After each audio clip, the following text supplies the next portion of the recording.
Dieu de miséricorde, qui par ton amour et ta toute-puissance, te révèle à chacun de tes enfants dans la mesure où il peut le supporter. Daigne, mon Dieu et mon roi, nous donner la foi qui peut seule nous faire connaître ou recevoir ta présence. Que tu viennes à nous comme le Tout-Puissant, comme le Rédempteur ou comme le Dieu qui demeure en nous, c'est toujours par la foi que nous devons te recevoir. Et c'est selon notre foi que tu te révèles à nous. Ô Père, Dieu Tout-Puissant, mon roi, daigne nous faire comprendre toujours mieux que c'est selon la mesure de notre foi que nous possédons ton esprit. Oh Dieu Saint, nous savons que c'est ta présence qui fait naître et agir la foi dans l'âme qui se donne à toi. Veuille nous attirer puissamment, irrésistiblement à toi et nous garder en ta présence.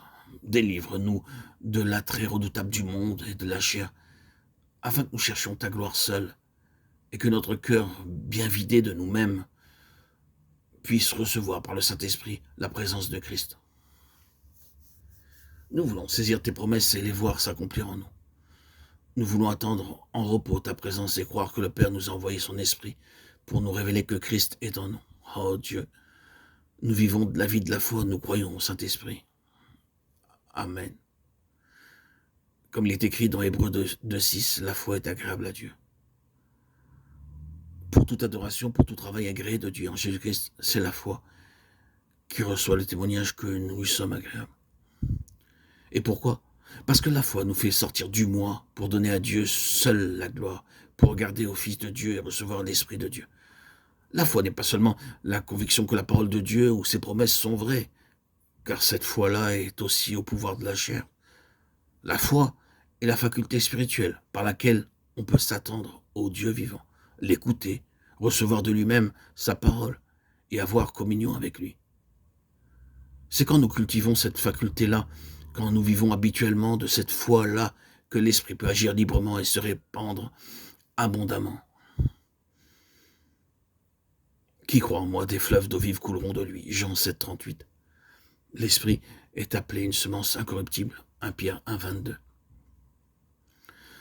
Parce qu'il se communique à nous par le moyen de la parole écrite. La parole est la partie matérielle de cette semence, tandis que l'Esprit en est la vie même. Voulez-vous recevoir la puissance de cet Esprit pour qu'il vous fasse regarder à Jésus, pour qu'il vous révèle Jésus toujours présent, toujours délivrant du péché?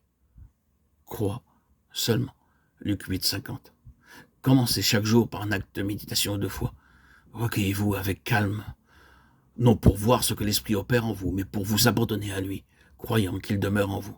Dites avec beaucoup d'humilité: j'ai en moi caché et invisible la semence de la parole vivante, la semence divine. Je sais à présent où elle habite. Prosternez-vous devant Dieu avec crainte et tremblement parce qu'il travaille en vous. Et donnez le temps à la foi de vous faire dire avec pleine confiance: j'ai aujourd'hui même le Saint-Esprit en moi. La semence de Dieu demeure en lui et il ne peut pécher. 1 Jean 3,9. Allez à vos occupations quotidiennes, fortifiées par la foi que le Saint-Esprit habite en vous et que le Père le fera agir efficacement pour vous, préserver du péché. Laissez l'Esprit vous rappeler souvent que vous êtes le temple de Dieu et dites-vous avec un saint tremblement: je porte en moi la semence vivante de la vie de Dieu. Lorsque chaque croyant entrera dans cette vie de foi, il persévérera. Il sera facile alors de demander que l'Esprit descende d'en haut sur toute chair.